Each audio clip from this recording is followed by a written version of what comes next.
Welcome, everybody. Thank you so much for joining us. I'm Kevin McNulty, your host at Grow Yourself podcast, where we bring meaningful conversations to help you and others and all of us grow from the inside out. I mentioned in some of my posts earlier, and I want to kind of set the context for the conversation that I'm going to have with a very, very special guest and a very special friend of mine. And so I just want to offer you a little bit before we get started to kind of just set the context. And I mentioned in one of my posts that, we all get to choose our path in life. And however, that it's our mindset that dictates the choice. And we can choose to have one path where we may carve it with a scarcity mindset, or we may choose another path that is carved with an abundance mindset. But in the end, the question is, when it comes to choosing your mindset is, what will each path yield in terms of your life experience based on your mindset. And so I'd like to just mention very briefly, because I think it really sets the table here for what my guest and I will be talking about, is many of you probably read the book, Man's Search for Meaning. It was written by a psychologist, an Austrian psychologist. I think he wrote it back in the 50s. His name was Viktor Frankl, and he really, it's a very short book, but he gave in the book his observations from when he and his family and friends were put into a concentration camp in Auschwitz, as a matter of fact. And the interesting thing about that is, at the time, he was even a notable psychologist, very accomplished. And so in the book, he kind of outlines his observations both from a personal and a professional standpoint. So personally, because obviously he was there with his friends and his family, but also from a professional lens as a psychologist. And he made one observation about two people that were in the camp with him, and they were exactly in the same situation but had a different mindset. He mentioned one person who had a small piece of bread, and he said to himself that it's only a small piece of bread. It's not enough for everybody, so I'm going to keep it for my family, maybe my closest friends. And with the best of intentions, he had more of a scarcity mentality. But then there was another person exactly in the same situation that also had a very small piece of bread, and he said to himself, it's a very, very small piece of bread, but I'm going to share it with as many people as I can. And it's interesting to note that you can have people like all of us who could be in very similar situations, but look at things completely differently based on our mindset, be that abundance mindset or a scarcity mindset.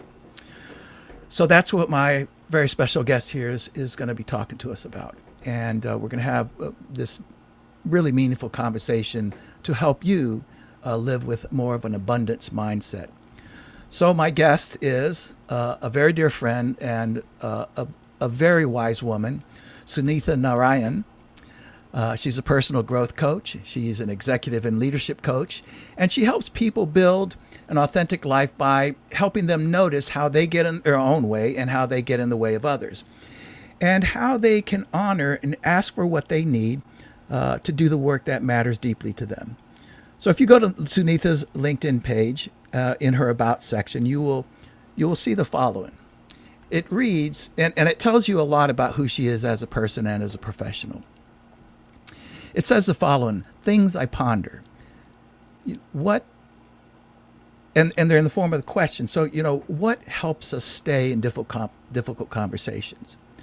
What helps us practice a flexible and creative mindset? Can we practice authenticity and deliver results? And how can we connect kindness, compassion, and love to drive exemplary work and impact? It goes on to say, and this is the part that I love the most, it says, I care deeply about the greater good. This purpose drives all of my work because I believe our stories are connected.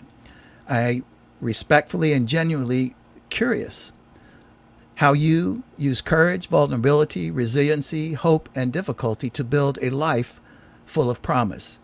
And then finally it says, I rarely refuse a conversation to explore a common purpose and the possibility of making a difference for you and with you.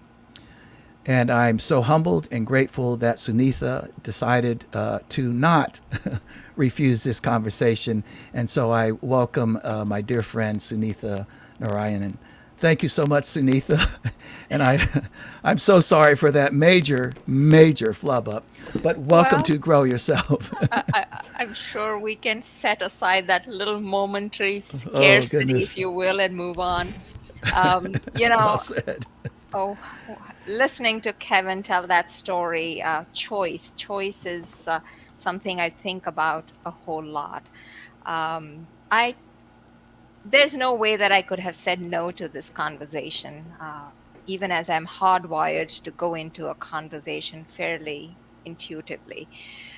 I am truly grateful. I have so much joy within me today. I'm truly grateful. Each of you gave up a competing engagement to be here, to listen in, to lean into this conversation, to build community with courage, conviction, and imagination.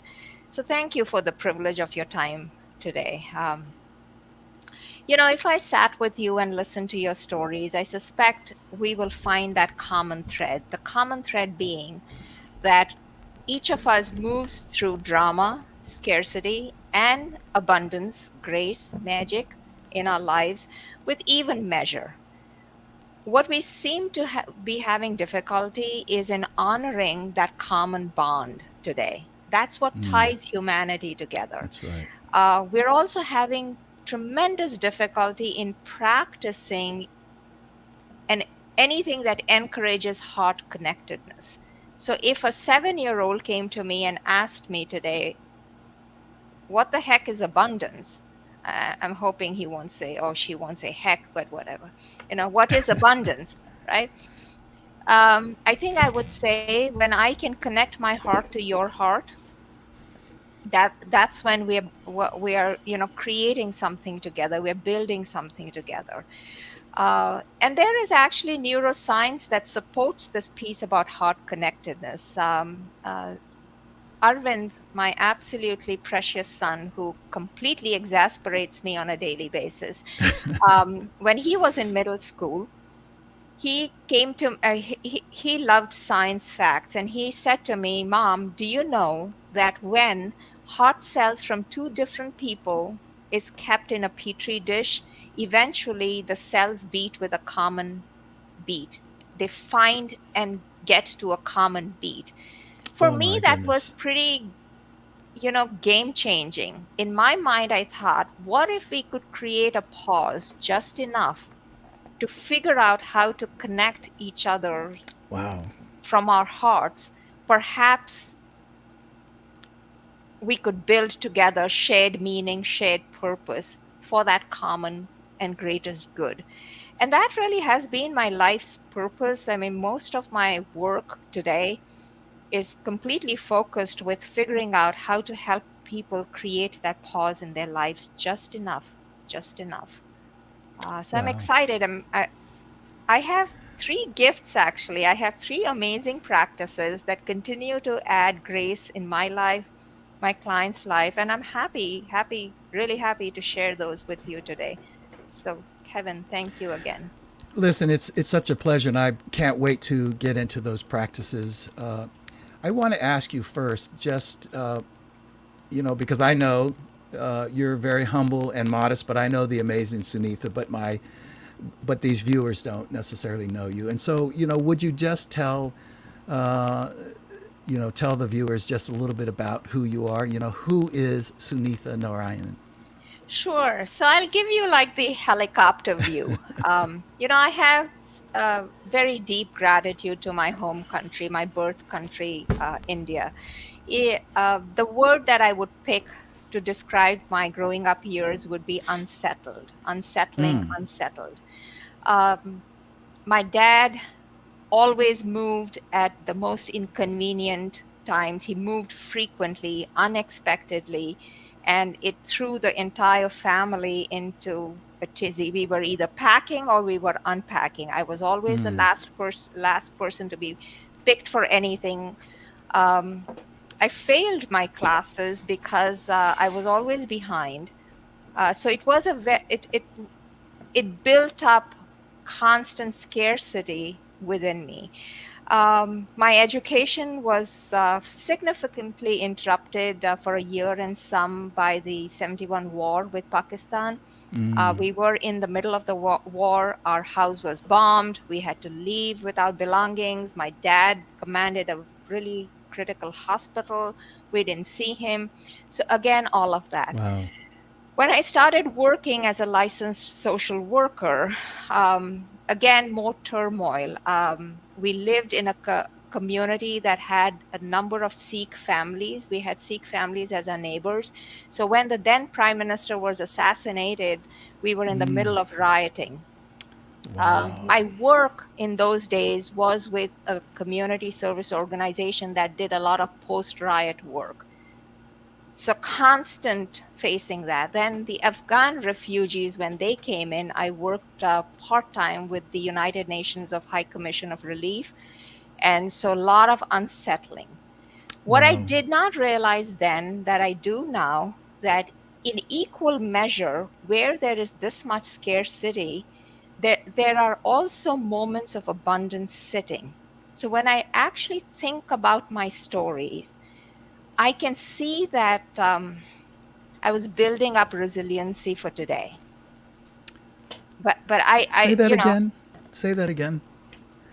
so when Interesting. I look at my stories, right, in all that turmoil, many practices were going on to build resiliency. I really did not know how much I would need it. Wow. And the reason I did not know how much I would need it, because I am of a generation of women who grew up in India. My generation are the in-between generation.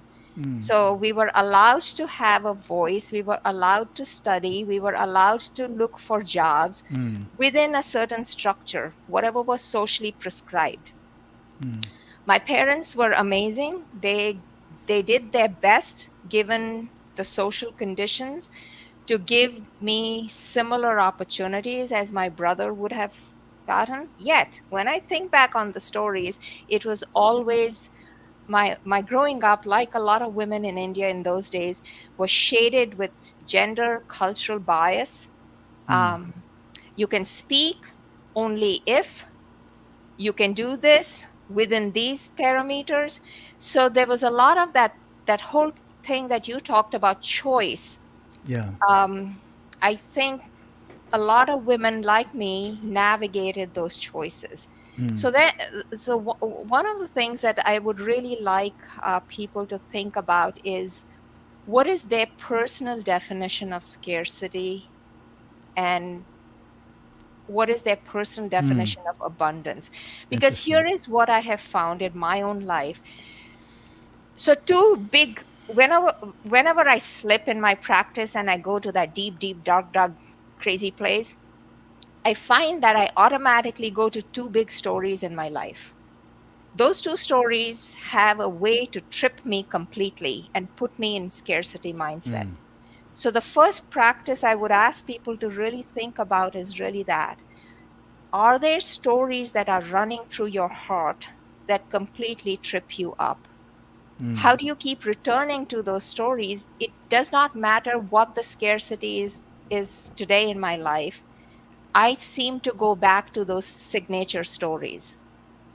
So Can you that, give an example of one story that you go back yes, to? yes, I will tell you two significant events.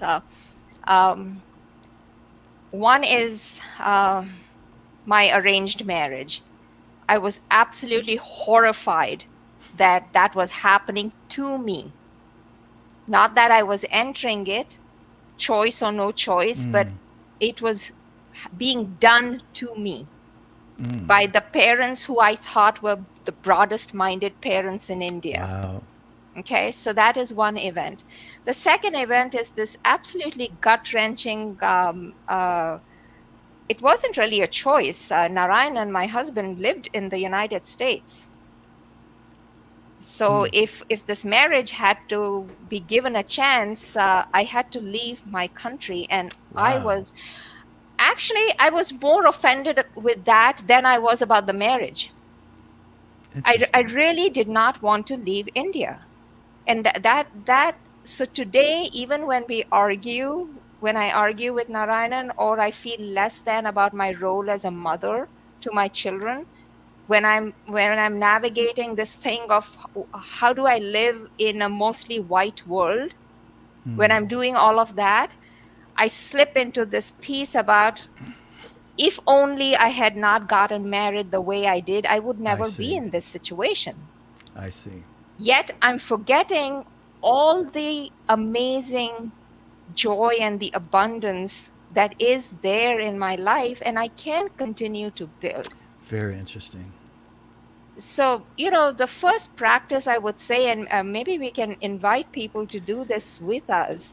Um, I don't think the Facebook people are here, so we may not see some of the comments, Sunitha, but we can okay. still move along. I can practice with you, but it doesn't mean that others can't comment as we go. We just won't be able to see Okay. the comments. All right. So people are listening though, right? They can Yes. take the exercise Correct. with them. Yes. Okay. Yes.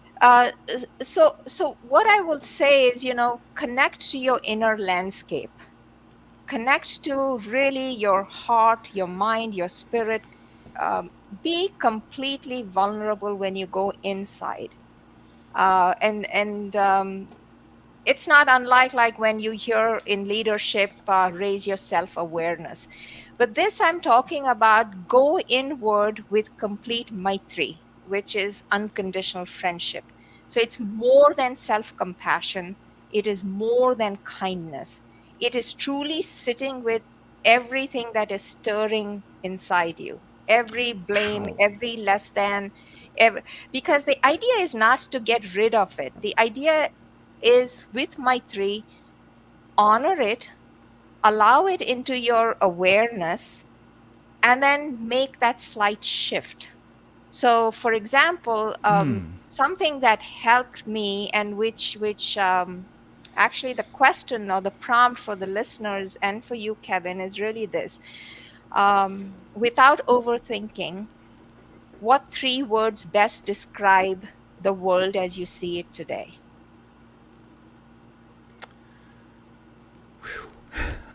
Only three. I Huh. need about 20. Yeah, well, we'll keep it to three here. You know, I think, believe it or not, even though on the one hand, I believe I have an abundance mindset, but I also, you know, also have a skeptical mindset a little bit about what I'm seeing in the world around me. And maybe it's just because I care that much and Okay. concerned, if you will. Okay. So, so concern or skepticism, I guess you could say. And then then there's another side that actually there's plenty of joy in my life. Yeah. Okay. Um, So let's take the feeling of skepticism, okay. right? So mostly skepticism stops us from being curious, from engaging, Yes. from leaning towards another person. So one of the ways that when I did this exercise is in one very deep, dark day in Indiana, in Bloomington, I actually felt such lack of hope. So the question that I asked myself was, what seems to be the most hopeful to me today? So, if you were to take your skepticism question, you might frame a question around that.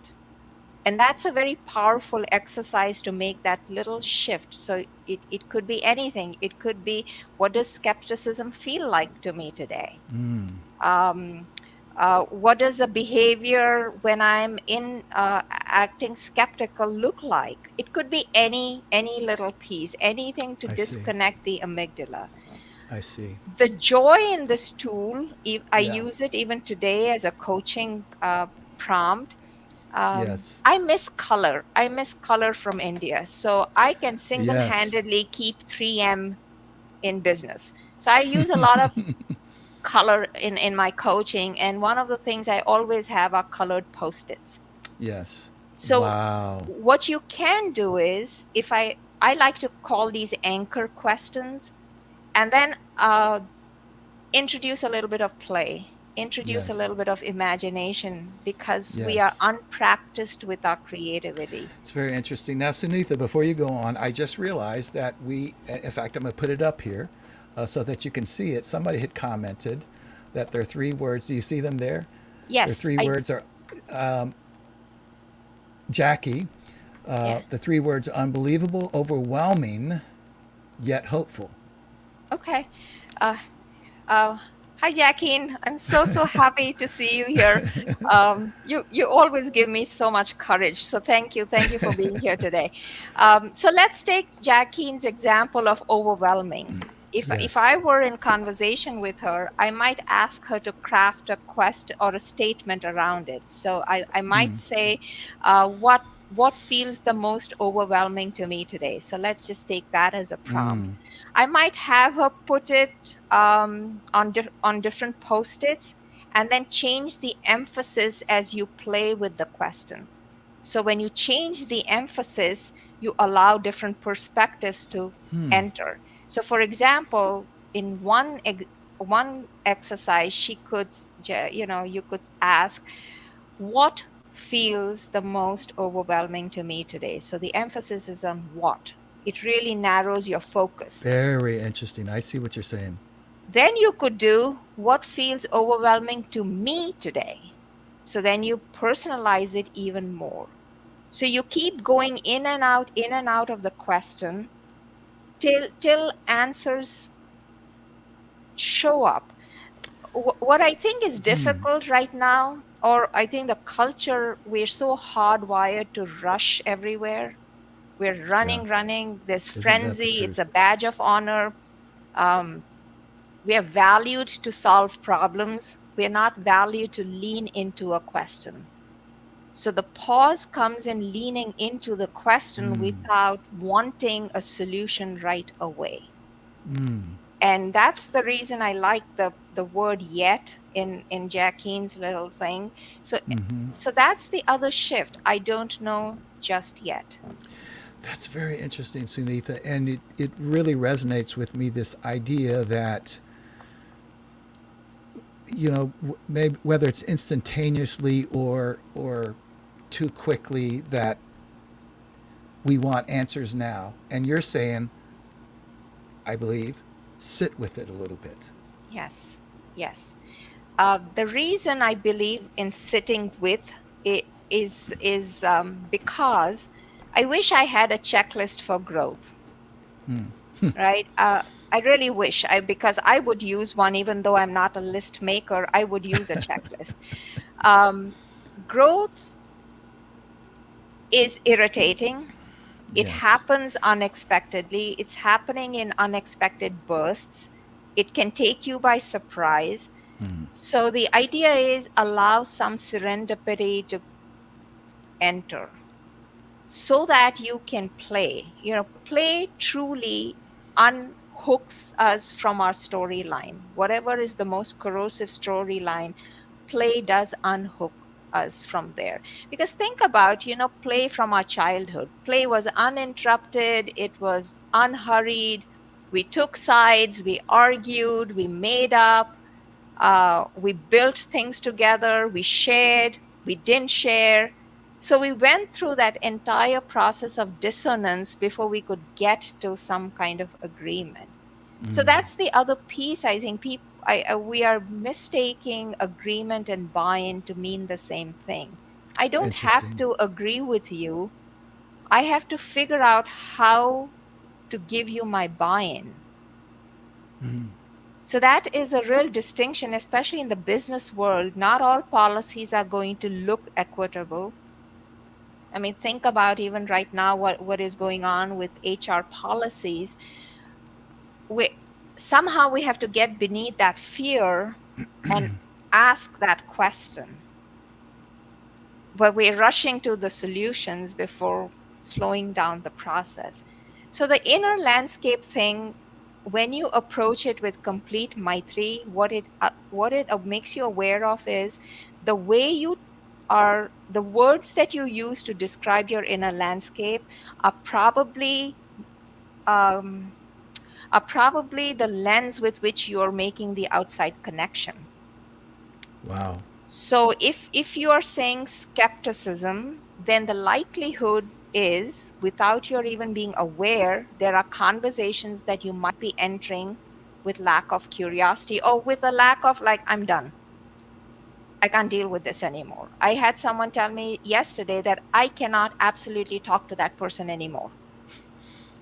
So when we go to that place of scarcity, it's unlikely, if we don't have a quick go-to practice to sprinkle like pixie dust, we're going to struggle mightily. And all of us do that. So that would be my first practice, to say, meet your inner landscape with my three and sit with. That's fantastic. And boy, is this needed today, where where the discourse is very difficult on so many different levels, and you know that's something that it's an interesting thing, because I kind of, while on the one hand I am sort of naturally skeptical, but the interesting thing, Sunitha, is that I've been practicing personal development and spiritual development for most of my life, so I've developed skills, but at the same time, I guess I know how to fight off the skepticism, but it still seems to lie there. Right.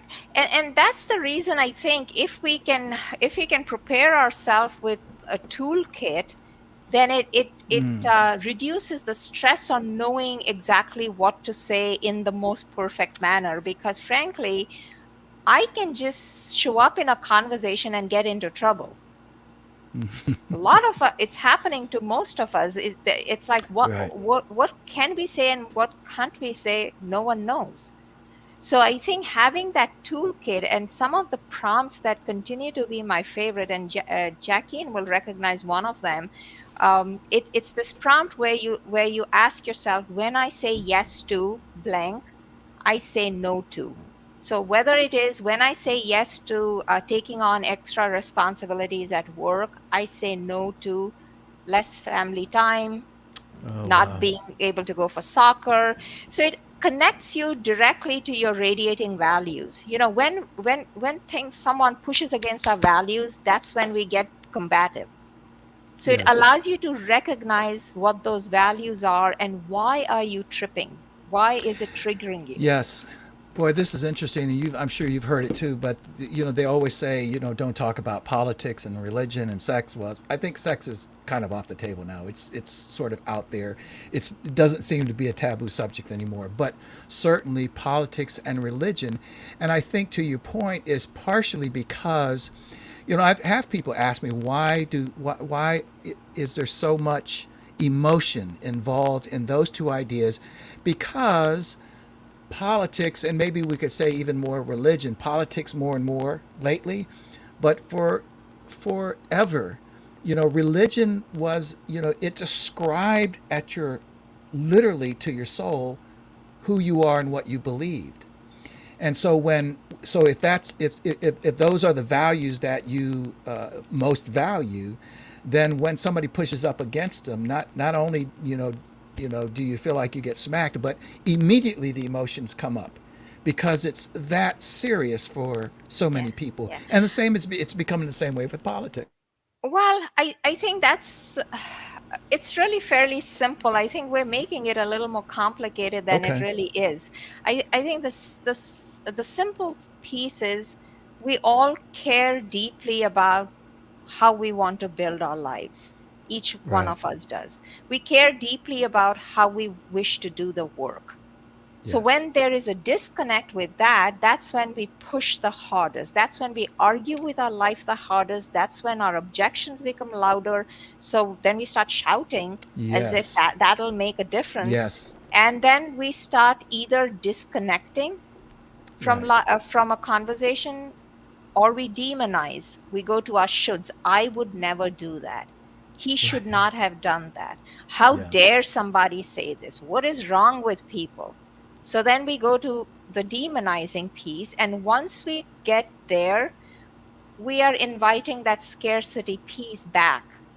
So a quick prompt that really unhooks that thinking. Usually, this comes from my teaching days of undergraduate teaching, where the kids would always say, "I don't want to do the homework. Do I have to do the homework?" Or what? So sometimes they would say, "I can't do this." So I would have them write down, I can't do whatever it was, and have them cross off the can't and make it won't. It's just a tiny shift to ownership.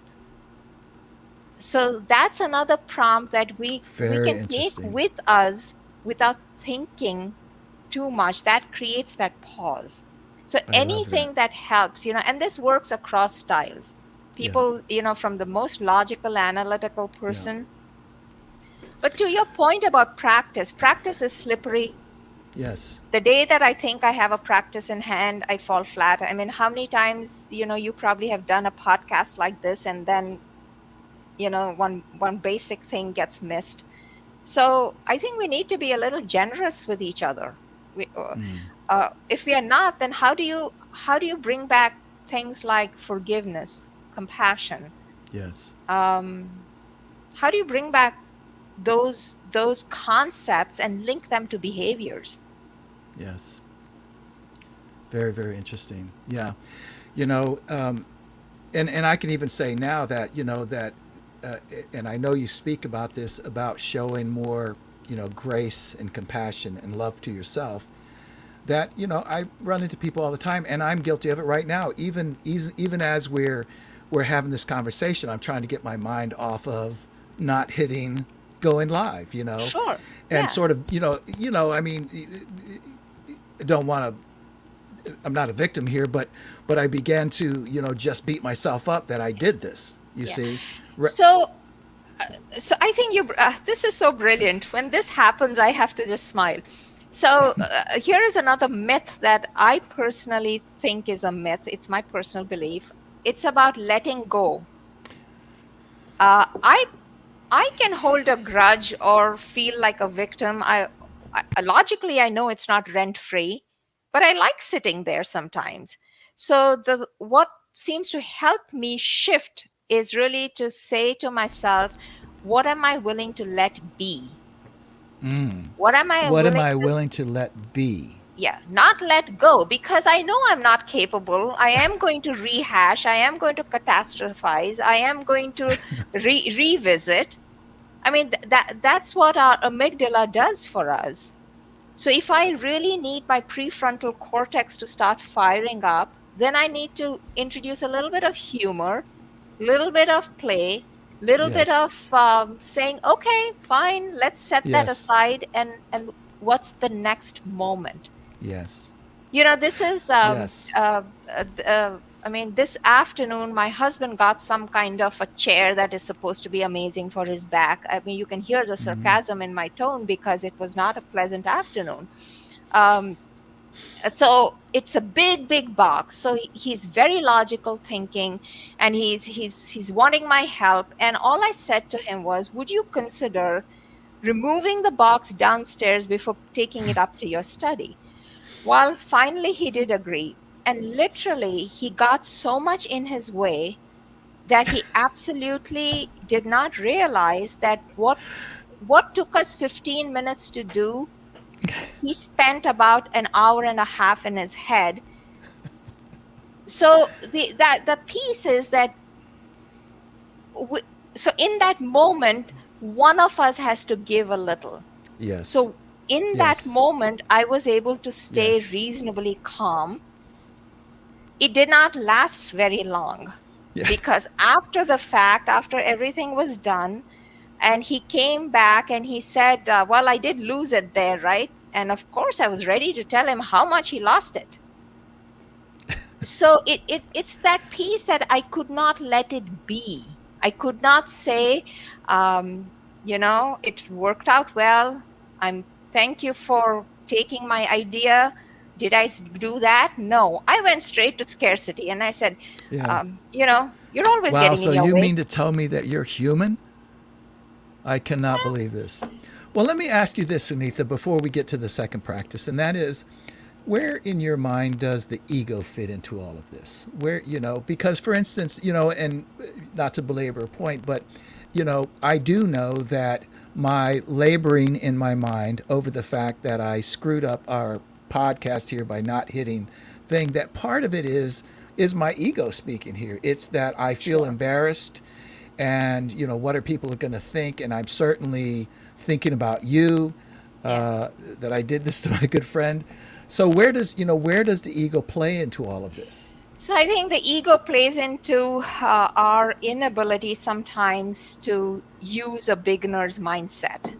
Oh, We what? are a beginner's mindset. Okay. So we are hired, if think about it, we go through life solving one problem after another.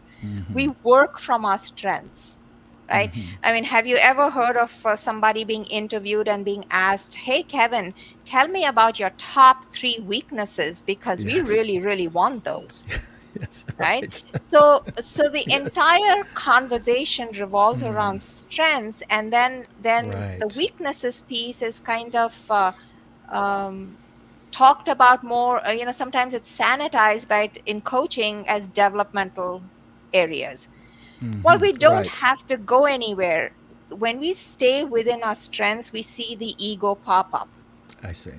So the story that you might be telling yourself, that I'm always prepared, I have done scores of these, this is so embarrassing, whatever the Yes. story is, that people like me don't do things like this.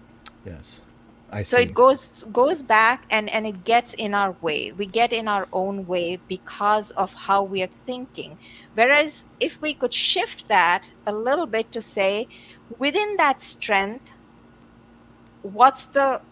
so it's like Achilles heel, right? So what's the vulnerability in my strength? And one of the things, when I asked you what is your signature strength, I mean, you laughingly said you talk too much, and then you said you are able to connect people really well. So the question then for people who are listening is to really think about that. When does an overuse of your strength cause you difficulty? So in my husband's case, the man cannot do anything without analyzing the heck out of anything. I mean, completely sucks the energy out of a conversation, because here I am just brainstorming. So that's how the ego can get in the way, that this is how I help people. This is how I do my best work. However, if we can hold ideas loosely, we are better able to bring in multiple perspectives. And in leadership theory, I think it's called connective awareness. So it is my mind made up? Am I going to just stay in this one role, or can I go in and out, borrow from other styles? Yes. So I create a broader impact and a deeper impact. Does that Yes. help thinking about the ego piece? Yes, yes, it does. And just as I'm listening to you, sometimes, it reminds me that, that too often we think about the ego as sort of this, sort of a narcissistic thinking or behavior, rather than, you if somebody gives you a compliment and you feel a little embarrassed, well, that's the ego speaking too. I mean, so you may, you know, others may look at that as you showing humility, which, I mean, one could argue it is, or being humble or modest, but it's still, the embarrassment means that the ego is trying to say, that's embarrassing me. And so it's not to say that it's a bad thing, but the ego can creep up in so many different ways that we don't really know. Yeah. I think we are doing ourselves a disservice because of how each one of us is socialized, or what we deem is nice. Yeah. And I remember before we got on, when we had that little conversation, when I said to you, keep my introduction short, and you said to me that there's something here that I will come back to you later outside this conversation. And it gave me pause. So the thing with the ego part is, when it coexists with the humility, I think we don't even have practice to receive a compliment. Right. So the easiest thing to do when somebody compliments is to say, thank you, I'm glad you liked it, Yes. versus what and there is a gender difference here where women will give credit to all their team members, their direct reports, or whatever else. I could have never done it without blah blah blah. Giving gratitude is one thing, accepting a compliment is a whole different thing. And I Yes. don't think we are practiced enough with that, and that's when that Yes. ego gets us into trouble. I think that's right. That's very I good. think the Yes. ego sits equally with humility, allows us to look at what we don't like and what we like. So it's like Yes. holding it gently in our hands before we Yes. make up our mind. Very Uh, nice. I think that's the role of Very nice. ego. The the last practice I want to really say something, because it's sometimes it's probably the hardest today, is this practice of awe and wonder. I do believe we need to bring back just the wonder we are alive, the awe that this conversation is possible. And to do that, I've really struggled with this. So people who have known me the longest will say to me that I have a very large capacity to forgive. I don't forget, but I do have a large capacity to practice forgiveness. I'm completely struggling because my belief in the restorative power of love has taken a large beating today. So I'm not able to stay with what I used to claim as a reasonable go-to practice. And that's the piece I think we all have to ask ourselves. The go-to practices that were working really well for us, are they working today? If they're not working, what adjustments do we need to do? What do we need to let be? What do we need to discard? What do we need to invite? So I think that's a powerful way to allow imagination to come in. The reason I go to love is and I'm not, love is a charged word. I'm not saying go out there and start using the word love in all your conversations, because it might get you into trouble, especially in businesses. What I'm asking you to think about, what is centering your practice towards abundance? So we can look at it from a lens of love, because everybody has a basic need to belong. Everybody has a Yes. basic need to feel connected. So when I enter a conversation, can I ask myself, what's the outcome I absolutely do not want? Or do the reverse? What's the outcome I'm working? I find when we ask the opposite question, we seem to think a little better. So if I go in thinking, I absolutely do not want to argue with Narayanan about the same thing again, then my preparation, my alertness, my vigilance is a little gentler. I think about that inner landscape, how it fits in with that outer landscape, and it allows me to think about the other person. So that's one piece. I think it also helps us. This is another thing we are really struggling as a humanity, asking for what we need. Yes. So I can come to you and say, Kevin, I need this to show up like this. So I think the sadness for me is that people are feeling uncomfortable in asking for what they need to actually be at their truest essence. And however you want to define it, I believe we've all been created with a purpose. That's my personal belief. I And agree. this has nothing to do with religion or rituals, or across cultures. I would say we're all created with some purpose. And when we are able to ask for what we need, that this works for me, this doesn't work for me. Even as simple as if I'm asking a friend that I'm having the hardest time with politics, with race, with all of that, if I say to her, I am absolutely not able to understand your perspective, I need your help, it changes the conversation. Very interesting. Love that, man. That's powerful. Completely changes the Yes, it conversation. does. um, Love also allows us that other perspective. I mean, I can challenge myself internally by saying, what's something I need? Say, you have a pulse, I have a pulse. We all have prejudice. We all have bias. Yep. I, I'm not I will not probably trust somebody who says, I'm not prejudiced or I'm so Right. inclusive. Yes. That's all on the surface. The reality is the bias and the prejudice is very deep seated. It's hidden within us. So we can engage in that inner landscape and ask ourselves, what am I holding on to? What's the bias that is showing up every single time? What do I do a mental eye roll for? And so the more you think through that, the easier the unclenching gets.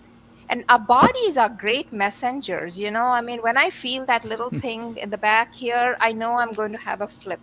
So I can manage the trigger if I can be a little vigilant about my practice, really. And the last thing I will say is, this is again from science, from neuroscience, and I think I sent this to someone this afternoon. When three strangers are sitting facing each other quietly, no conversation for about a minute or so, the most emotionally expressive of the three transmits his or her mood without saying a single word. So, in that pause moment, we carry a tremendous obligation and ownership to make that shift without getting attached to the outcome. Now, if I enter the conversation with this friend of mine wanting to change her mind, I have lost the conversation. If I enter the conversation with genuine heart connectedness and say, I really care about you, I care about our friendship, and I am heart sick.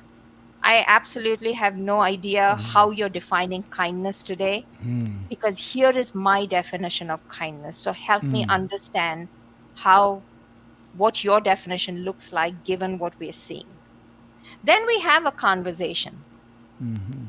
But I can retreat on some days, she could retreat on other days, and Yeah. we have an awkward dance. And that's what being human is, awkwardly dancing with each other, sometimes hearing the same music, mostly not hearing the same music, and then figuring it out. But Yeah. the idea is, this is a very I think it's a very solitary journey, Kevin. I think this whole inner growth thing, it need not be lonely. That's the reason, you are creating the space for a conversation. And I hope that people are entering it with the intention that you're offering this space, because we all need safe spaces right now to come in just as we are, just enough, without having to be this amazing person who has all the ideas. Might happen, and then suddenly it lights a spark in someone else. And even the words, the term safe space, now has its own connotation. And so I would like to just say something about that because of what you just said. And that is that, and we talked about this before, and I've talked about this with other guests, that, you know, in these conversations, I hope that they can just be raw, you know, Yeah, yeah. that, to your point though, Sunitha, earlier, that, when if you say it, if you say it in a relatively, I guess you could say, humble way, to express to somebody what you need and say, listen, I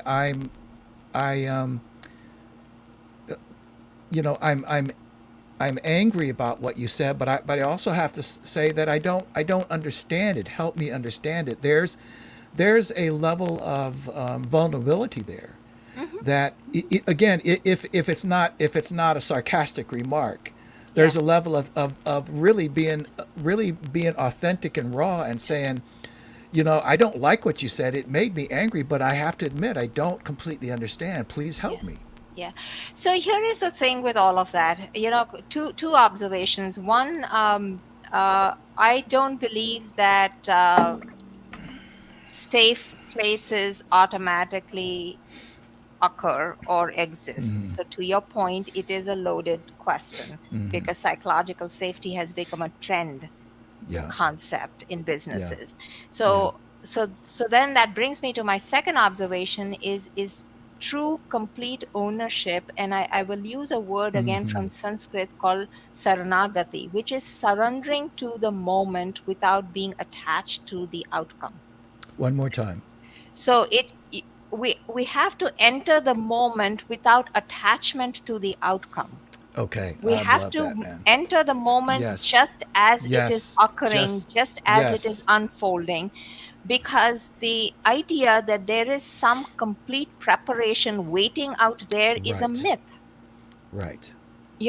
I might have sat and made my notes, I might have sat and done this order, and I did chuckle when you said Understand. that I have I might need more structure than you, but I don't think we followed a script. So I think willingness to meander with each Right. other would be the practice that I would hope that it'll get a little easier for each of us, a little more gentle, so that we can connect that inner landscape to an outer landscape, so that the dialogue gap that exists, the miscommunication between our intention Yes. and the way the behavior is being experienced is enormous today. It used to be a fact in communication that I'm saying something, someone else is listening because there are 10 million distractions. In fact, there's another really fun little fact, something like we speak about 250 words a minute or something, but we're thinking at 400 words a minute. So that gap, we're making up our own stories. So the only way we can keep that distraction aside is to enter exactly just as we are in that moment, and to greet that moment with reasonable joy, reasonable enthusiasm, reasonable hope. That's what probably will help us as a community to keep taking those tiny shifts towards abundance, because this is a torturous path. And in our lifetime, this is probably the most torturous experience, with with, uh, with with the fact that we are not even able to name what we are experiencing, given the kind of you know you turn around and there's one more thing. So sense making is taking a serious beating today. I'm going to Really. put that in a quote. Uh, I am, I mean, I was so it's really, excited when you put that up. That was too exciting. So I well, thank you and for that. others reacted by saying that, of course, you're very quotable, and I Yeah, know you are. that You is know, their I generosity. think you're so right about that. Listen, I've in some venues, I've gotten to the point, Sunitha, and this maybe not completely fall in line with what we're talking about here, but that, for instance, if it's a workshop or a talk, that somebody wants me to come do a talk for them on a specific subject, there are times that I've absolutely started with the Q&A. Hmm. I would say, okay, listen, Yeah. I've got these beautiful slides. You've got a little handout there. I've got a preparation. I've got something to guide us. But instead of me, whatever the topic is, instead of me just thrusting upon you what I think you need, why don't you, why don't we just talk about what you want to talk about? We'll start there. Yeah. And You it's know, yeah. fascinating. The conversation always goes as it should. Yeah, so that in coactive coaching, in their theory, is called dancing with the client's agenda. So Oh not my. going in with your own agenda. And Correct. one last thing. I mean, this is something from a poet that Jacqueline introduced me to, John O'Donohue, and he had a brilliant writing. His poem is called For Courage, and I of course encourage you to go look it up, but I'm going to use just a tiny piece of it. It's in it that he says steady yourself, and for that I take as invite a pause and see that it is your own thinking that darkens the world. So if I asked somebody, is your purpose to darken the world, what do you think people are going to say? I Yeah, would hope. sure, Yeah. I'm going to darken the world. That's my purpose in life. I Yeah. mean, Of course even not. the most ungenerous person is unlikely to say that. Right. Agree. So if the idea is to bring in a spark of light, a spark of joy, then that is our greatest obligation with the least amount of preparation. And that's okay. That's just Absolutely. enough. That is just enough. Wow, that's fascinating. My goodness, Sunitha.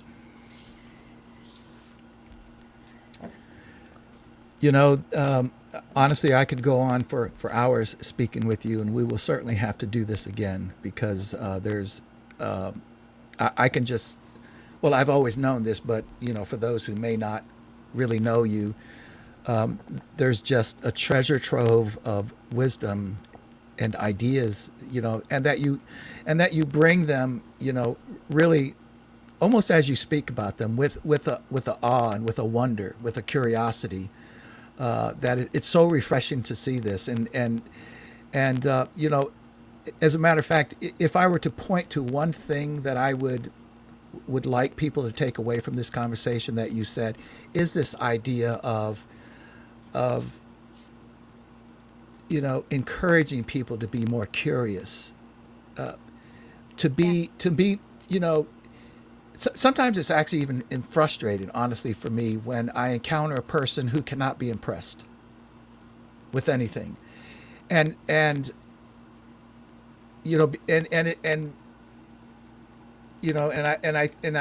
I like to feel like I am very impressionable from the standpoint that I'm so interested in other people.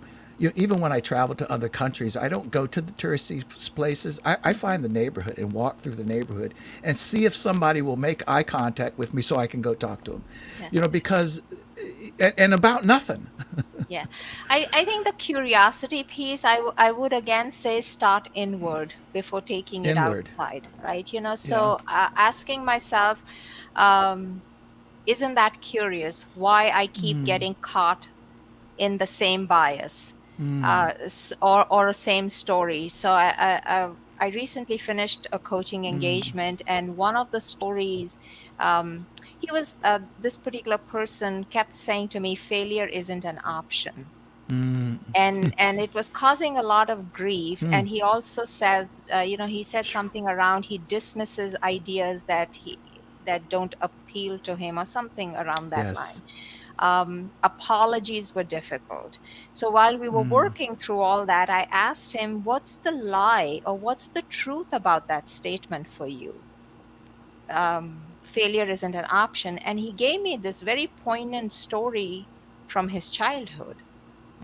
So some of these stories we tell ourselves go very, very deep. So that's why I think constantly visiting our inner landscape with kindness, with that friendship, with that maitri, and to sit and say, what is stopping me from inviting joy into this moment? And stay with the Whew, moment that's a great question. versus thinking about the next one and the next one and the next one. Because there's no need to race. Yet I think we're all feeling that frenzy. We all want solutions. We all want whatever this is going on in however way we're defining it, we want it done. Well, life is continually going to be messy and unpredictable. And if we thought as a humanity that the ground shifted, well, the ground was always shifting. It's our mindset where we thought, okay, this is defined. So I think the other idea I would like to leave the audience with is, think about what it means to play the game, to continue the game versus ending it. So Wow. I don't give sports metaphors because I don't understand football or baseball, but I will tell you that most sports are played with rules, with Yes. one side winning. There is a definite end. I Yes. think today we are being called to figure out how to just stay in a conversation, stay in a project, stay in a relationship, stay. unless there is something dramatic, like, where there is a safety issue of physical, emotional abuse or something, that's a whole other conversation. Sure. But it's the willingness. What's your willingness to show up just So as you you're are? saying, Sunitha, that we should, or you're encouraging us to learn how to stay in the game? Yeah, stay one conversation at a time. That's Yeah. all. Yeah. No, that's a very interesting idea because you're right. Um, it does seem like, I mean, even listen, you could even call this sort of this this cancel culture is the same concept on a broader level, that instead of staying in the game, hold the conversation with you, let's just cancel it, and therefore we don't Yeah, have to yeah, speak about it, and we can both walk away saying we won, I guess. I don't yeah. know. Because I think it's causing so much pain and hate, Yeah. and Yeah. anguish.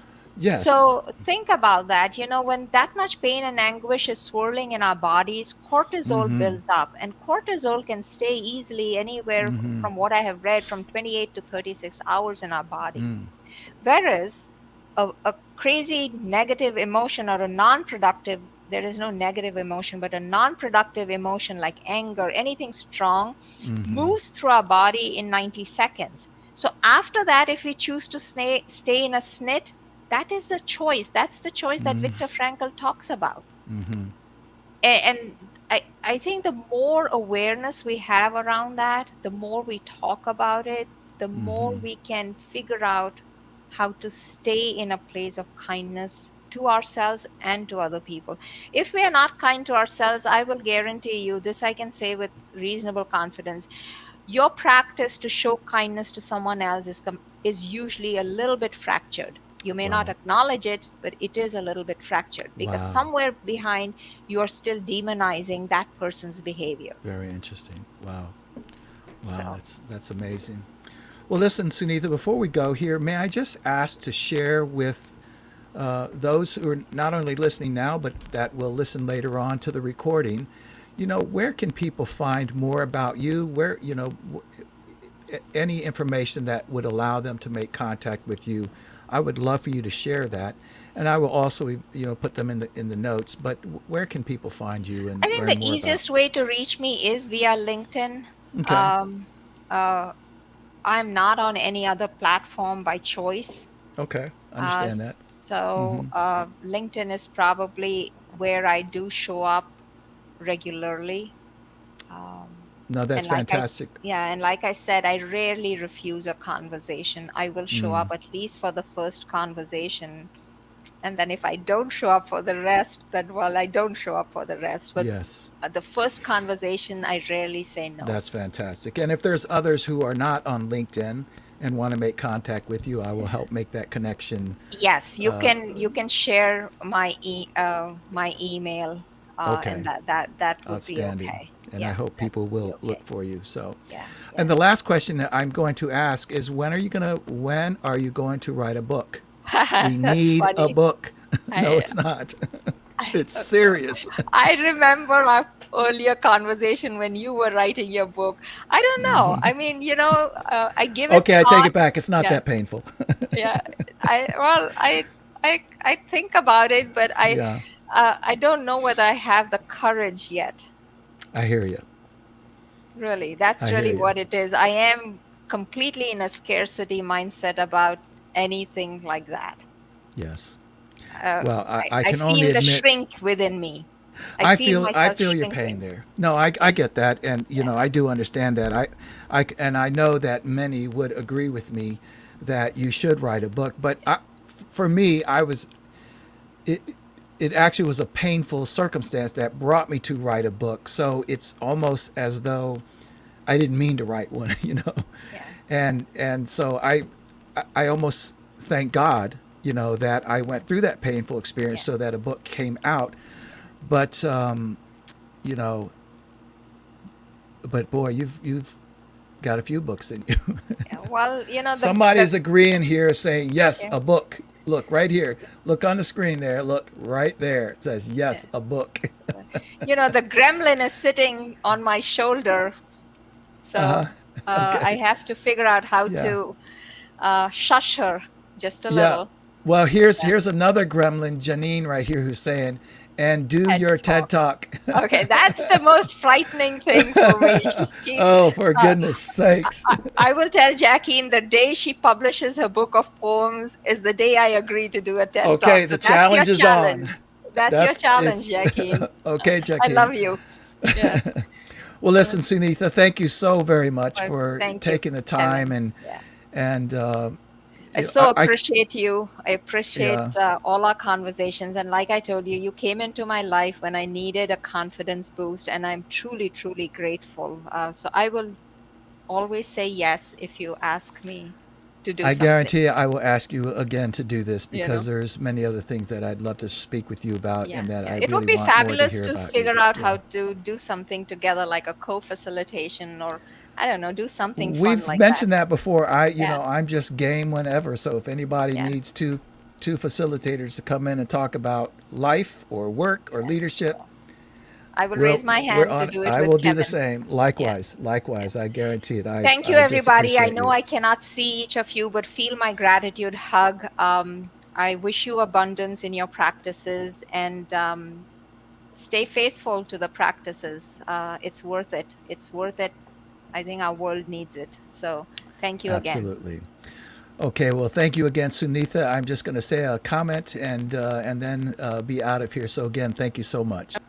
So everybody, again, thank you so much. And for those of you who will probably watch this a little bit later on, because again, the the technical difficulties that was operator error is going to force you to watch this as a recording as opposed to live. But I do want to thank everybody who joined us and everybody who will maybe watch this later on in as a recording. And of course, we will also be turning this into an audio podcast.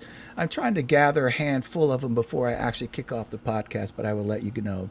And again, thank you so much. Thank you so much to Sunitha and for all of you. And I bid you farewell until next time. God bless.